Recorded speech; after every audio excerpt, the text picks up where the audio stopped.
Hello, welcome to Property Matters, a weekly catch-up on all matters property, supported by Fairview International Property Consultancy and auctionproperty.co.uk. Live every Sunday, 10 a.m, YouTube, Facebook, LinkedIn, and our website, propertymatterstv.co.uk.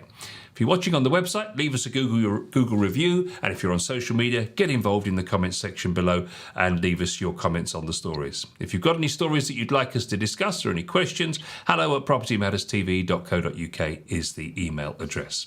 If you don't have time to watch us live, you can watch us on catch-up on a property podcast, which is Property Matters TV, on the channels that you see over on the screen there, and we're live every week on Dilsey Radio too. Let's take a look at this week's news with our property expert, Joe Joshi. Hi, Joe. Hi, good morning. Good morning, everybody. Good morning to our viewers and listeners on the podcast. Let's update what's going on this week, Paul. This is no shortage of buyers waiting for the right property at the right price. So this coming from one of the largest estate agents in the UK. This is Chesterton saying it sold 5% more properties in August compared to July and registered more new buyers, suggesting that house hunters have digested the higher mortgage rates and are taking advantage of slower sales market. Buyers also appear to be encouraged by the fact that there are currently more mortgage products available than any time since February 2022, which is increasing competition among lenders and driving down rates. Meanwhile, some homeowners appear to be delaying putting their property on the market and are instead choosing to let them on a long or short-term basis. This has caused a 10% fall in the number of new properties being put up for sale in August versus July. Now, there's a certain amount of spin from Chesterton's in that story, I suspect, and that's fine. But what I wanted to talk about, and the nub of this story with you, Joe, is what are the options available to someone who's looking to move their circumstances? In other words, should I sell now? Should I not sell now? Should I just look to rent it out maybe, and sit and wait until the market's in a better position? So I just wanted to talk around that general subject with you. You know, what are the options open to sellers at this moment in time, other than just putting it on and getting a depressed price? Well, I mean, again, it's the case of the need, isn't it? Is it a need to sell? And if it's a need to sell, then of course that has to be tailored on how that need can be fulfilled. If you don't have the need to sell, then of course the best advice would be to stay put, give it another year, 18 months, and the market will change and you would be in perhaps a slightly different position. But if it's the case that it's lying empty and you can't afford to upgrade it, and the borrowing is too high, or whatever those other negative circumstances might be, then of course you've got to tailor the price and sell. There is definitely a market that is positive, and that market is the cash buyers. We know that because we've covered it in previous episodes, and also we know that this current market that we're going through is a buyer's market. So the cash buyers are out there, and if they can find the right deal, they will buy. So that's why the market is still buoyant in that sense.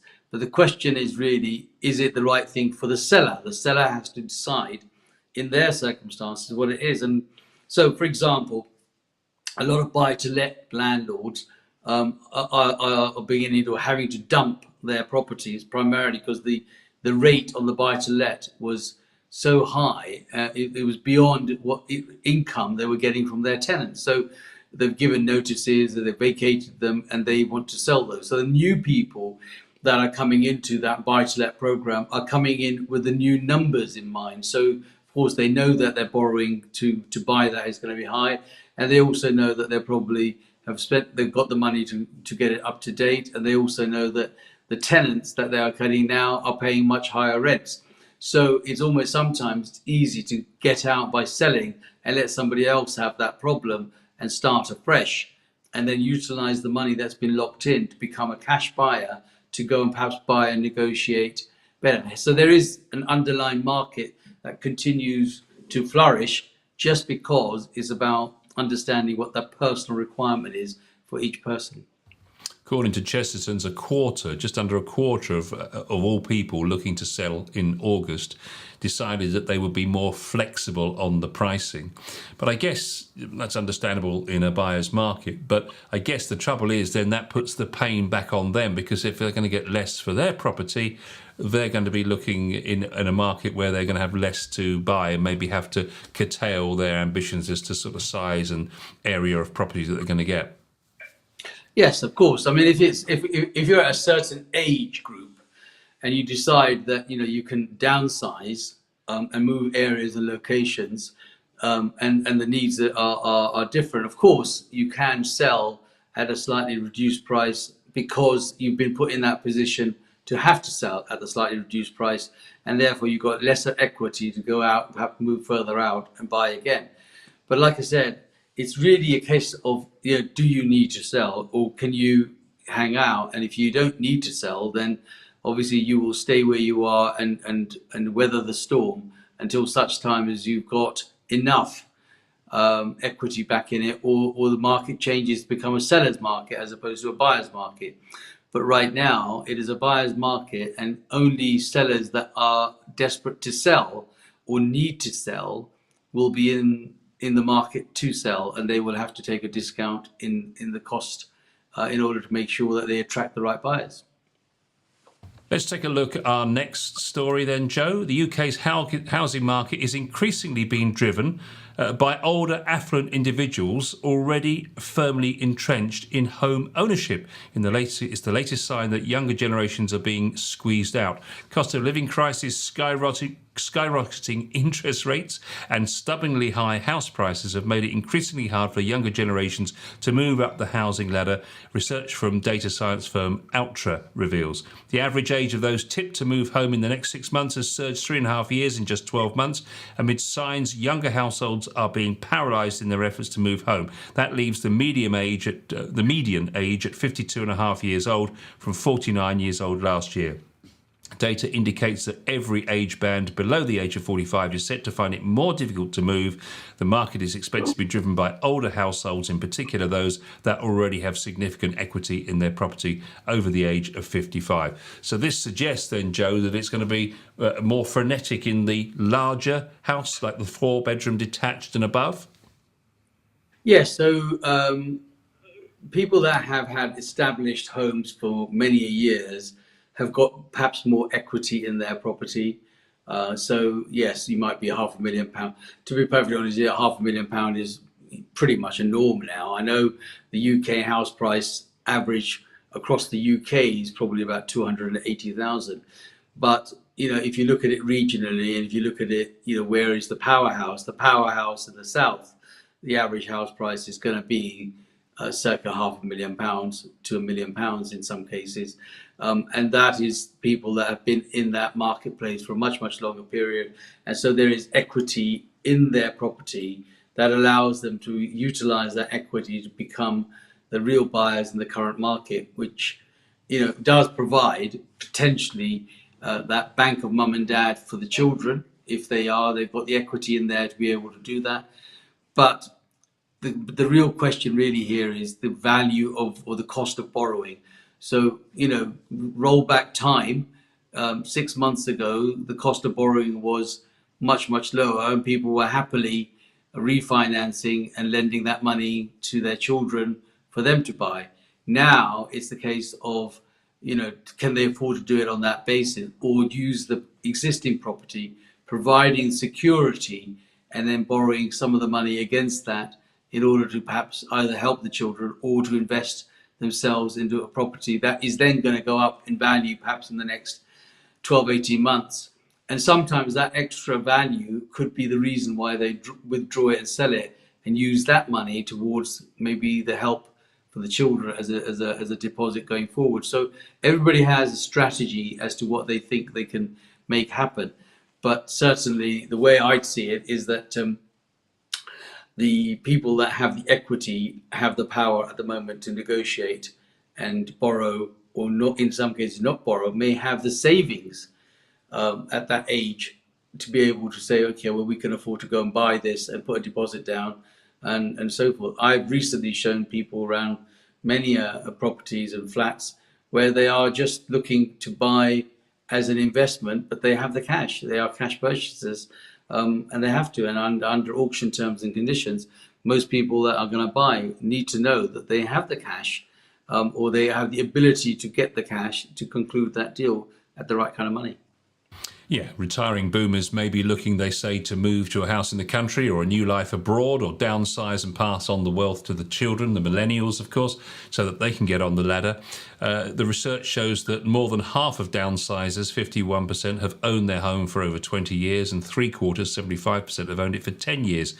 Savills research into attitudes to moving reveals that older sellers, typically downsizers and empty nesters, are among the most committed buyers in the market, with a net balance of 52% planning to move in the next 1 or 2 years. But emotions play a significant role in the decision to move.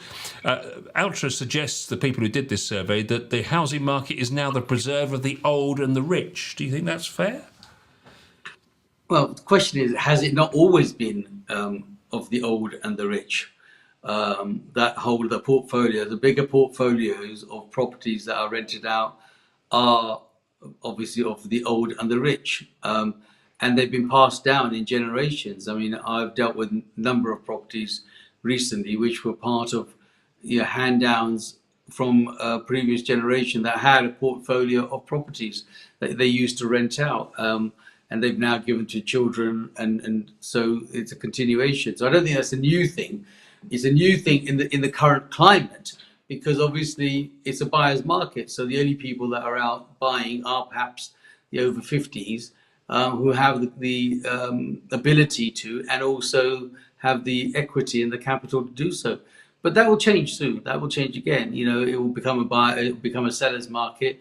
And these people that have been buying at this level will become sellers. They want to sell, or they'll release the equity out of it and help children to grow on there, or transfer properties within the family or into limited companies, etc., to make sure that they can release the equity that they've made out of the properties. In the Savills survey, they did 2,000 buyers and sellers, and they probed feelings about moving home. When they asked about the driving motivation behind moving, lifestyle factors revealed to be, of course, the most important to downsizers and empty nesters. And there's a new phrase, right-sizing. So almost half hope to right-size now, looking to live in more manageable sized property, while a quarter, 24%, are seeking a lifestyle change. It's interesting that 164,000 first-time buyers are expecting this year to receive family assistance from the Bank of Mum and Dad to get their mortgage in 2023. 164,000 first-time buyers are looking to the Bank of Mum and Dad. That's astonishing, isn't it?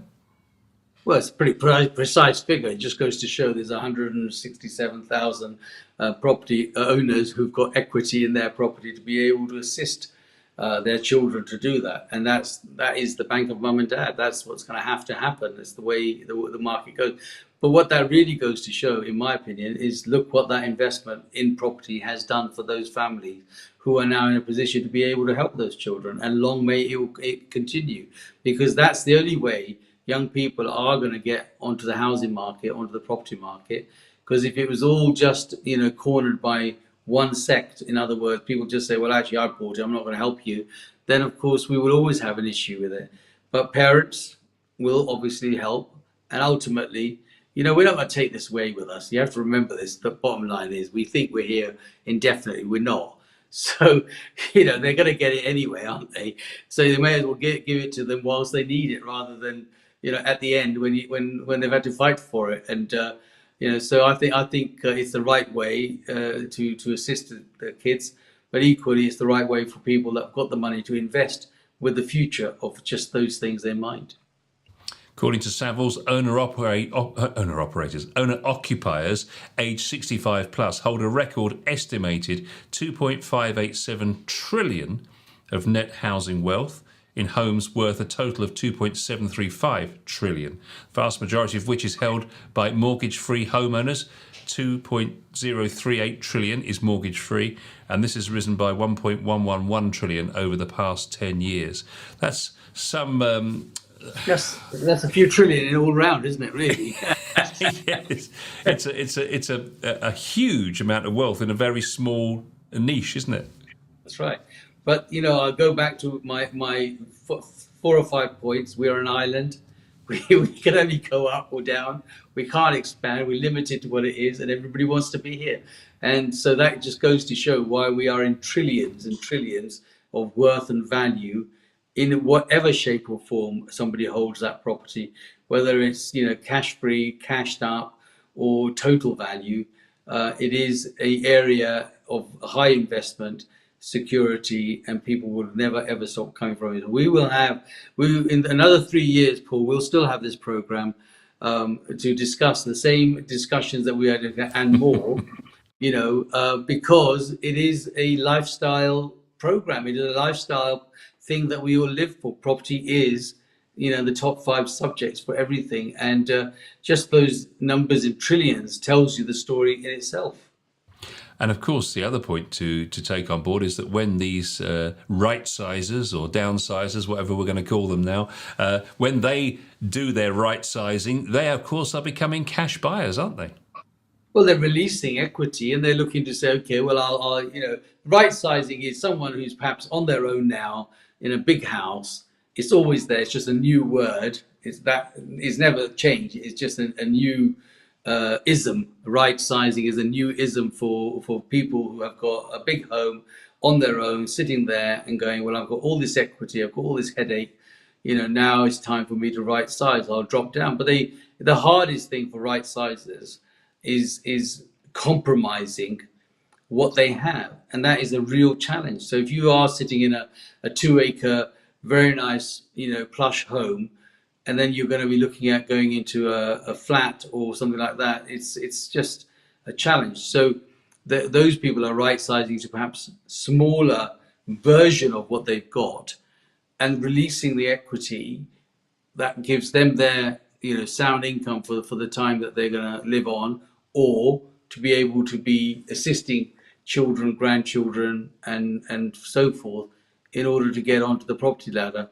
But the fact that they are right sizing clearly shows their family that that was the right thing to do in the first place, is to buy a property, so that you have this problem of right sizing at some stage. Indeed. Moving on to our final story for this week, total change of tack. Property solicitor Sim Sekhon has warned that widespread and serious delays in the courts, which landlords face when seeking to regain possession of their properties, is creating a major crisis in the industry and deterring many people from investing in the private rented sector. Several factors have contributed to the backlog of cases, including delays caused by the pandemic and funding cuts. The issue has been made worse because of the fears about the provisions to be enshrined in the Renters Reform Bill. Landlords are leaving the sector and pursuing no-fault evictions while they can. Then there are further delays to moves being taken to protect bailiffs' safety. It is already a dire situation, and there are currently no signs that the pressure on the system is easing, particularly in London, according to Mr. Sekhon of Legal for Landlords. He said, "We shouldn't forget that every month of a delay represents a significant financial cost to a landlord, along with continuing stress and worry. Often there are small-scale landlords who are at the end of their tether. These are the ones that are becoming the victims," he's saying. The system that should protect their interests is failing to do so. What are your thoughts on that? Fairly strong words from Mr. Sekhon? Well, it's not surprising, but I have to tell Mr. Sekhon that basically this is a government-driven delay, and the government obviously has indicated that these things will take longer to be heard in court. Simple reason, they know that it has been difficult, challenging time with the cost of living and so forth. And if they do clearly get vacant possession of these properties, landlords are either looking to sell, and it's a reduce of stock of lettable properties for proper people that may have difficulties in finding going forward.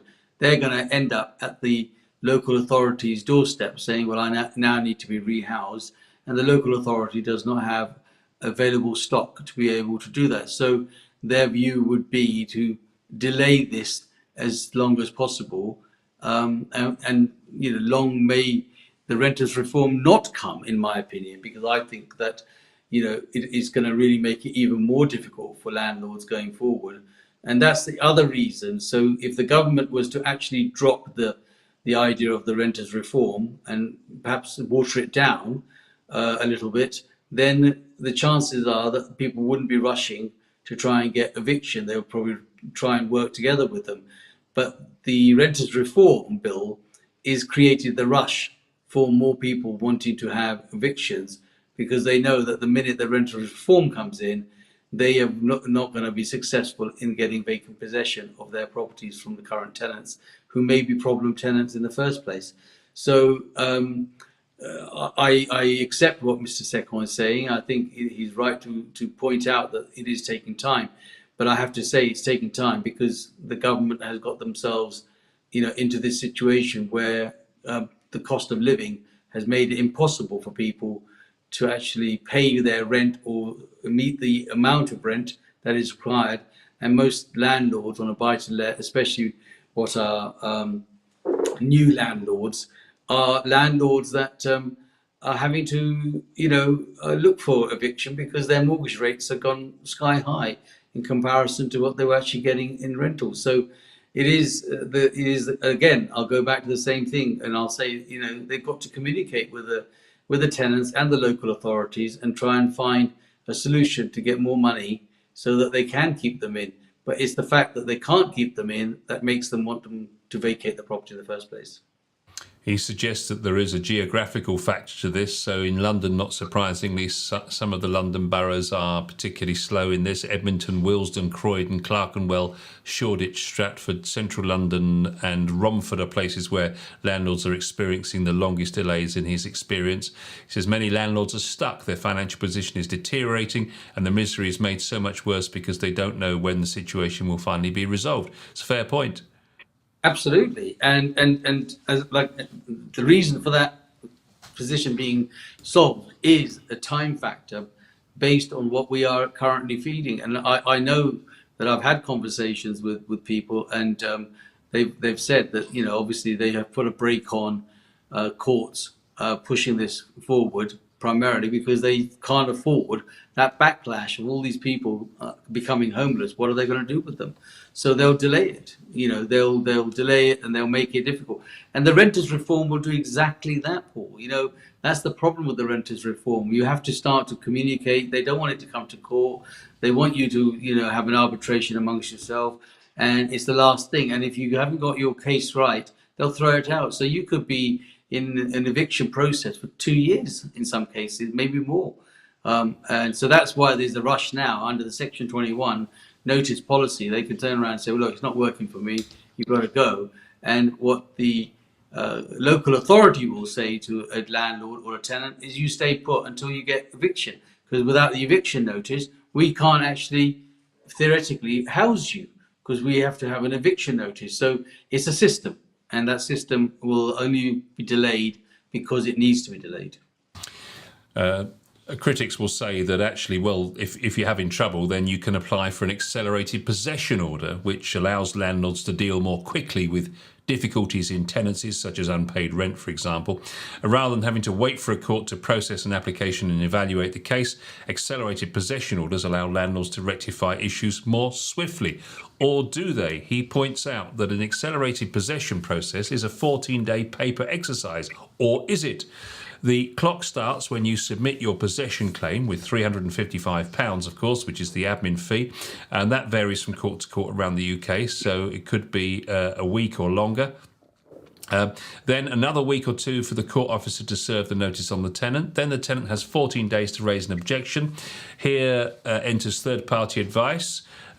No alternative accommodation available, or the landlord won't touch them. Objections received. Wants to hear a legal representation. All these kind of delaying tactics. Court will then schedule for months ahead. Court hears last 15 minutes and possession order. The court hearing lasts 15 minutes and possession orders are granted, but hardship claims delay it for a further 6 weeks. At the end of 6 weeks, the tenant hasn't moved out. Landlord back to court for warrant and service by county court bailiff. Extra costs there, of course. Bailiff gets around a week or even a month later to get to the property finally and serve the warrant on the tenant. Be back next week, usually minimum 7 days.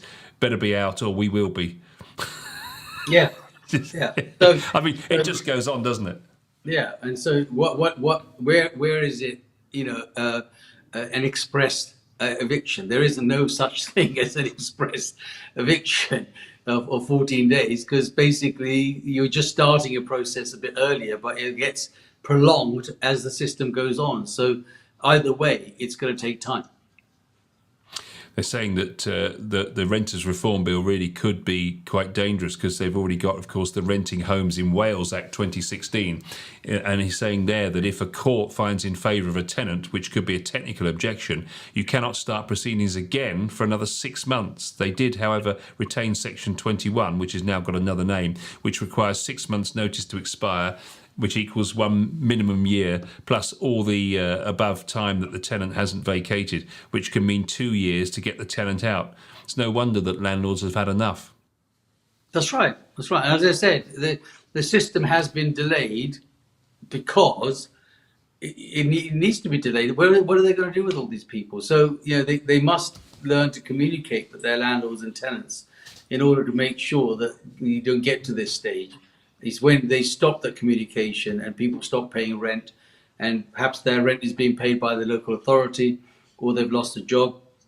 A lot of people are always probably, cautious in not taking out the appropriate insurance for loss of rent because they think it's just another cost. Why should I do it? It's not going to happen to me. But it's times like this when you look back and you think, okay, well, it was probably worth me paying the extra 15, 20 pounds that I needed to pay for, insurance to protect myself against. Okay, insurance companies are just as bad. They're not going to pay out willy-nilly. But if you've got a chance, then it's worth having those things, those products, to make sure that you do protect yourself. And it's going to be an ongoing thing. But right now, I think the government's drive is to prolong it as long as they can.